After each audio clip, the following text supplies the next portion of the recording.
আসসালামু আলাইকুম। আশা করি আপনারা সবাই আল্লাহর অশেষ রহমতে ভালো আছেন। তাহলে আমার কয়েকটি এক্সপেরিয়েন্স আমি শেয়ার করি। যেহেতু মেডিকেল অ্যাডমিশন সামনে আমাদের চলে এসেছে, সো আমাদের এখানে কিছুটা স্টেপ ফলো করতে হবে। যেমন প্রথম স্টেপ, আমাদের টপিক বিশ্লেষণ করা। কোন টপিক থেকে প্রশ্ন আসে, এক্স্যাক্টলি প্রশ্ন আসবে, যেগুলো থেকে প্রশ্ন সব বছরে এসে থাকে। তো আজকে আমি যে ক্লাসটা নিতে চাচ্ছি সেটা হচ্ছে বায়োলজির উপরে কোশ্চেন অ্যানালাইসিস, জিওলজি। বিগত বছরের প্রশ্ন অ্যানালাইসিস করে দেখা গেল যে কিছু গুরুত্বপূর্ণ চ্যাপ্টার থেকে প্রশ্ন বারবারই রিপিট হচ্ছে, আর সেগুলো শর্ট সিলেবাসের আঙ্গিকে। তো শর্ট সিলেবাসের আঙ্গিকে আমরা যেগুলো দেখতে পাচ্ছি সেগুলো প্রথমে প্রাণীর বিভিন্ন ও শ্রেণীবিন্যাস, তারপর হচ্ছে প্রাণীর পরিচিতি, হাইড্রা, ঘাসফড়িং, রুই মাছ এগুলো রয়েছে। তারপর আমাদের রয়েছে পরিপাক ও সঞ্চালন, শ্বসন ও শ্বাসক্রিয়া, চলন ও অঙ্গচালনা, আর জিনতত্ত্ব ও বিবর্তন। সাধারণত বিবর্তন থেকে প্রশ্ন অ্যানালাইসিস করে দেখা যায় 4-5টা প্রশ্ন এসেছে।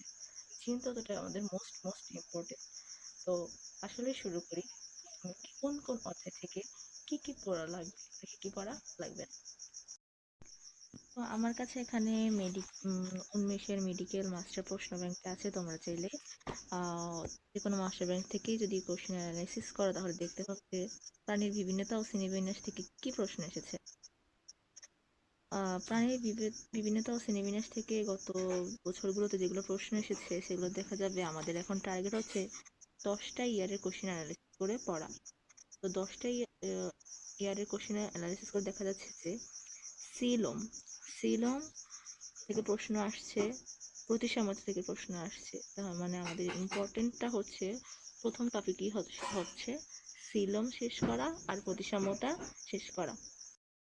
তো এটা হচ্ছে আবার আমাদের নেক্সট টপিকে দেখা যাচ্ছে 21, 22, 22, 23, 23, 24 3টা প্রশ্ন এসেছে। তার মানে আমাদের এই টপিকটা গুরুত্বপূর্ণ।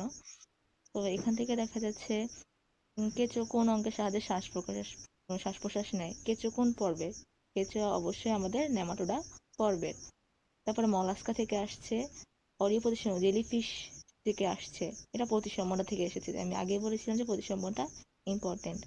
আর্থ্রোপোডা পর্ব আর আমাদের র্যাবিডিফর্ম লার্ভোদাসা, অর্থাৎ এগুলো হচ্ছে পর্ব কোনগুলো পড়তে হবে। পর্ব বলতে গেলে নেমাটোডা, মলাস্কা, নিডারিয়া, আর্থ্রোপোডা আর আমাদের বিভিন্ন পর্বের লার্ভা দশাটা মুখস্থ করা বেশি জরুরি।